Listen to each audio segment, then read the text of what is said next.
G'day guys, welcome to Wora 4x4.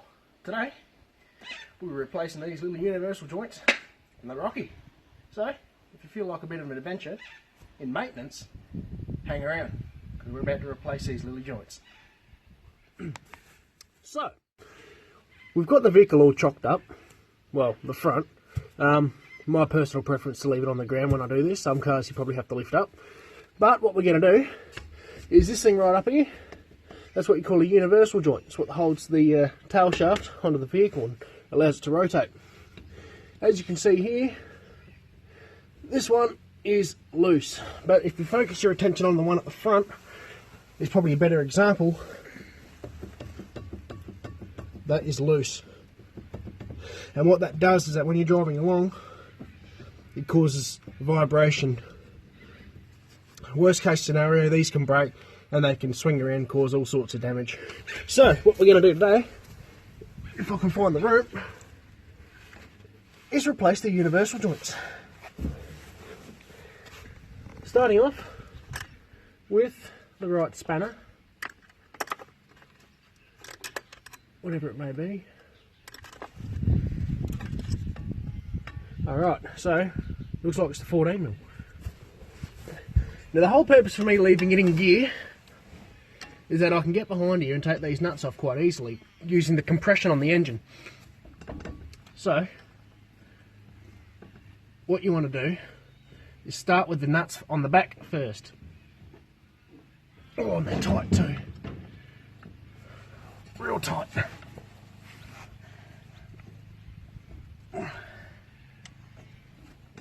Get up in there, rotate them around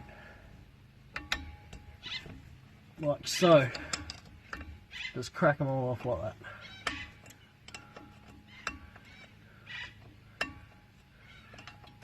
Sometimes you'll get this nut rotating on the end like that. You can either hold it or grab your multi grips, which are here, and just hold them like that.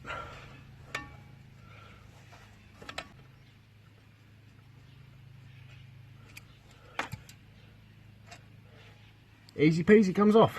Make sure you put these in a safe place so you can't find them ever again. Right there, that'll do.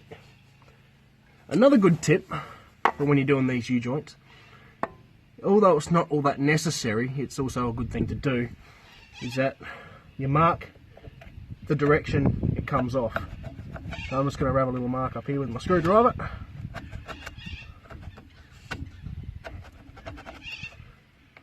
Like so, and I'm also going to do that on the diff side.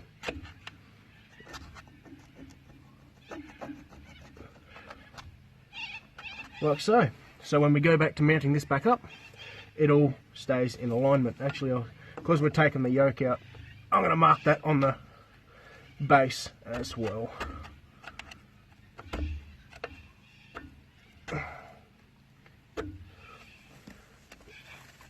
Just to give you a general idea how it goes. And when we get up to it, same as the other end. So now I'm going to go ahead and remove the rest of the bolts. Same principle applies.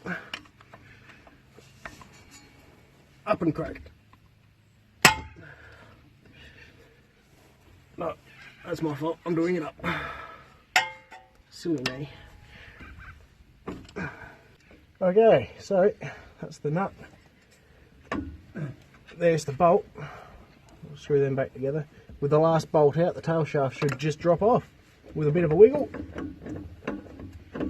Sometimes you may need to get a screwdriver in there and pry it off, but all is good. Seems to be quite good, that. Anyway, that's one side off. Now we're going to do this side. Good fun. So, doing this in the most awkwardest position you could possibly ever imagine. We're going to do exactly the same thing with this side, although we're going to have some fun. So what I might do is rely on the compression of the engine once again and just gently put another bolt up in there.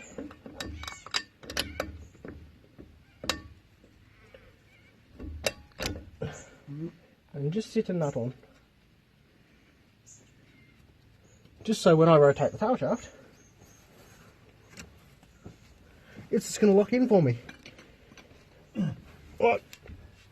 Like so. And I can undo this. There we go.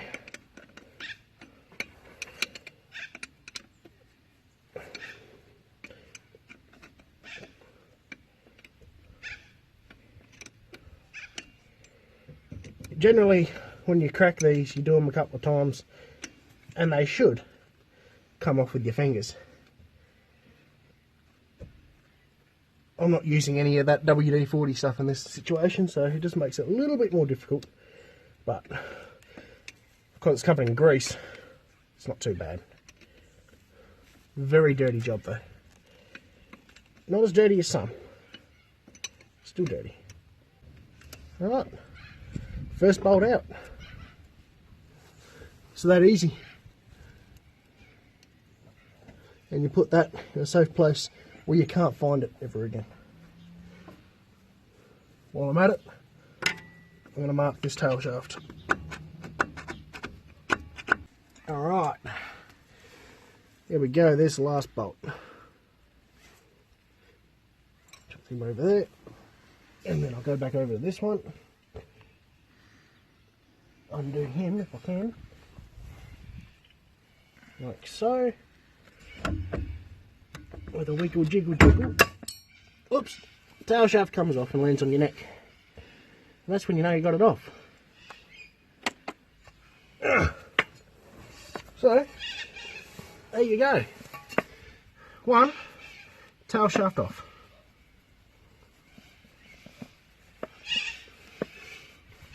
Now, let's go swap these unis out.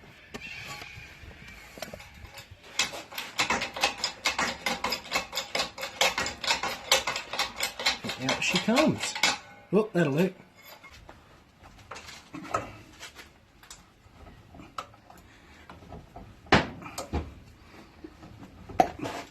One done. That's it. Okay, so we got the new uni joint in. It took a little bit of mucking around to get to it, but we got it. Now we're up to putting the clips in. These little things here, they sit out on the outer cap. It's as simple as this. 1, 2, get him in there, 3. And just to help it along here a little bit, we're just going to go a little tappy tappy. The vice is not going to play a game. Have to tighten up the vice a little bit perhaps. There we go. Down and tap.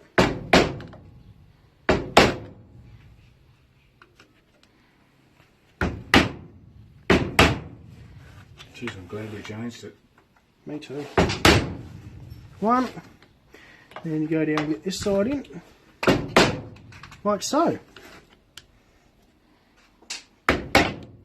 Easy. We have had this clip out a couple of times, but it went in there quite well for like the 33rd time. Beautiful. That's not going to come out of there.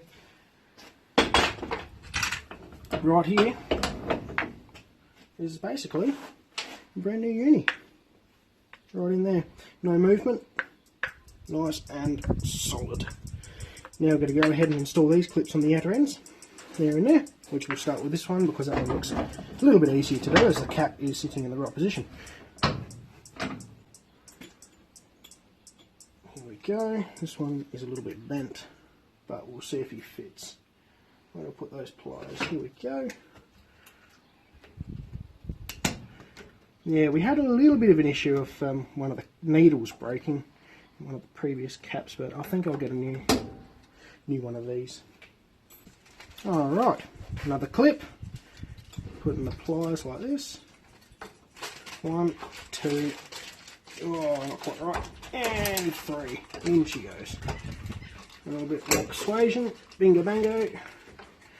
Come on little buddy. That's in there. Grab a little screwdriver and go wickety wackety woo. Bang. Bang. Bang. Come on. Bang.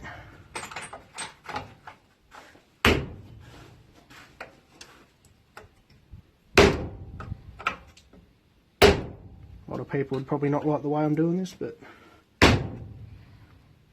hey, in.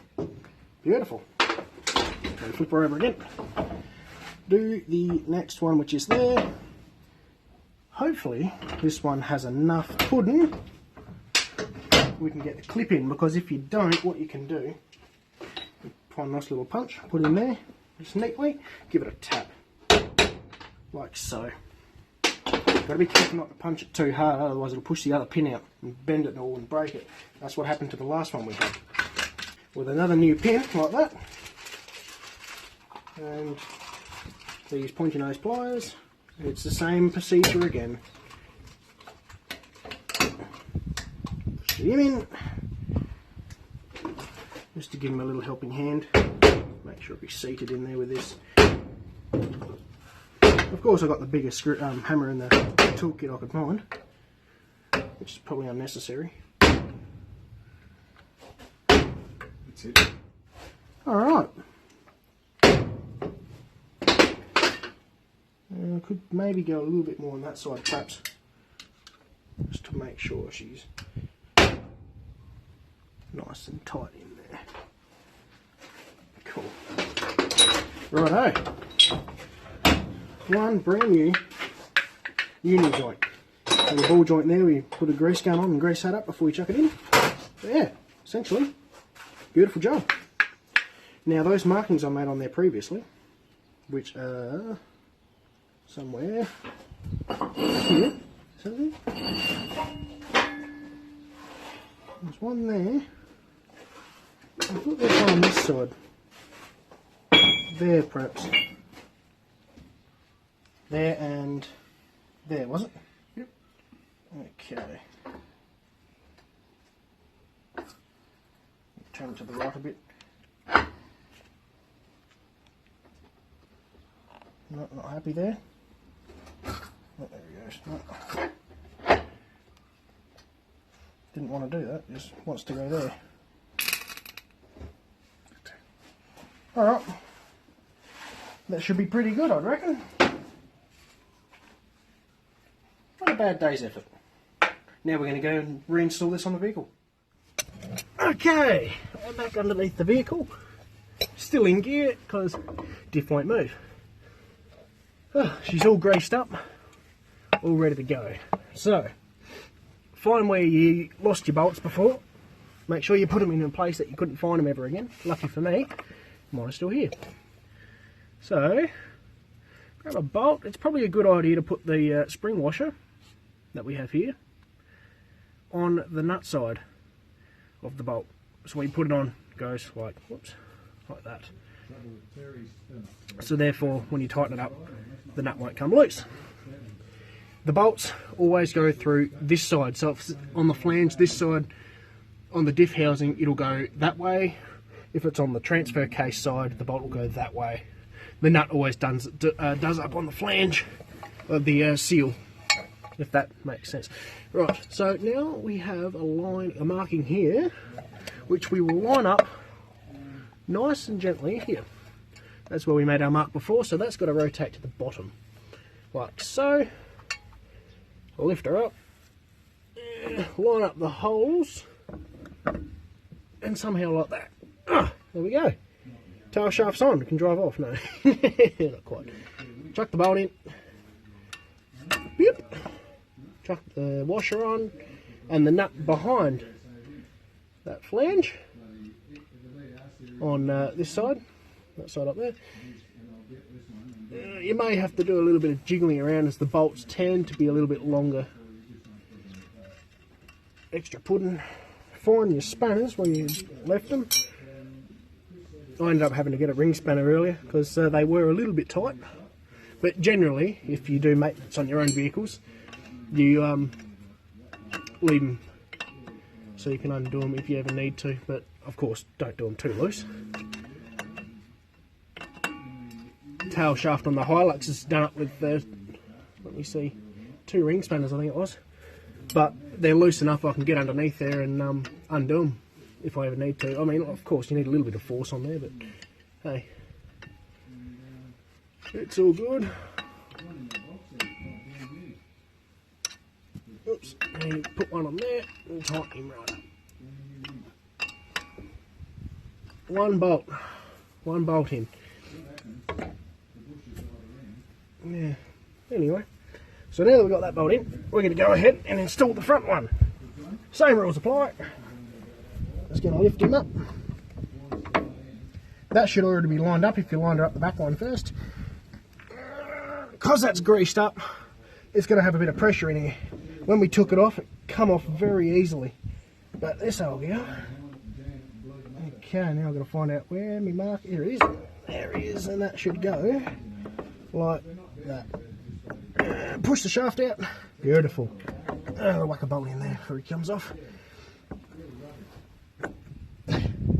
Cool. Now, we decided, as we had a little bit of a drama getting the unis off and pushing one of the caps back on, the needles actually broke inside. Silly mistake. These are the first time I've done these, but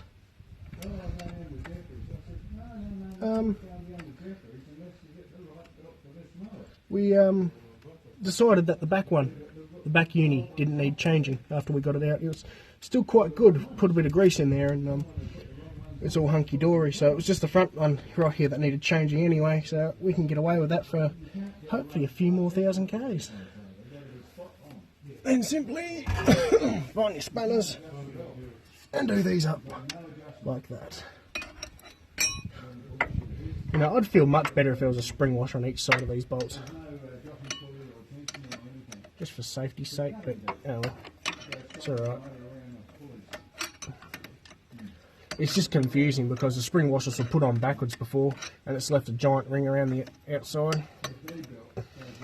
Some people say you put the spring washer on the bolt end, other people say on the nut, but personally it makes more sense if you put it on the nut side because it holds the nut on.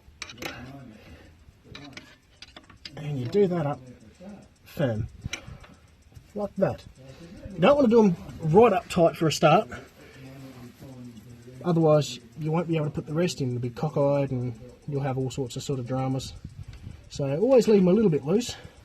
And then you go around and tighten them up nice and tight later, as soon as you get all the bolts in. You just want to do those ones up firm. Oh, which is good. Whew. And that right there, they're changing uni joints on the Rocky. That's another thing done.